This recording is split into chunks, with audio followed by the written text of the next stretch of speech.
hantar sekolah mahal. Tapi ayah pun tak mampu. Tapi saya pernah tanya ibu, kenapa? Tapi masih sekolah tu lagi? Masih sekolah tu lagi. Walaupun dah duduk kat situ? Masih sekolah tu lagi. Saya cakap dengan ayah, cakap dengan tanya ibu, kenapa masih hantar sekolah? Mahal? Mahal.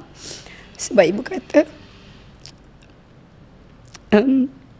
ibu nak yang atas-atas jadi orang. Supaya adik-adik boleh follow. So saya nampaklah benda tu memang betul lah. Macam ibu nak yang atas ni boleh membina satu culture dekat rumah tu, yang adik-adik tinggal follow je. So adik-adik saya tak sekolah dekat sekolah swasta. Adik saya semua sekolah kebangsaan. Tapi alhamdulillah jadi orang lah.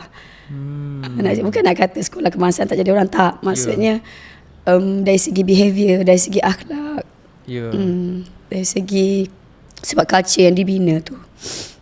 Waktu tu yuran 380 tak silap, 380, 400 saya pun tak ingat lah. Tapi pada waktu ketika tu sangat mahal. Sangat-sangat mahal. Kategori sekarang ni mungkin 1,000-1,500.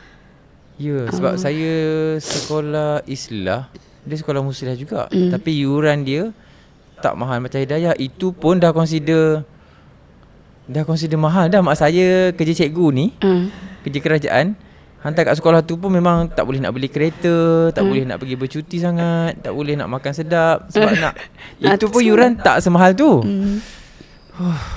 Tapi nak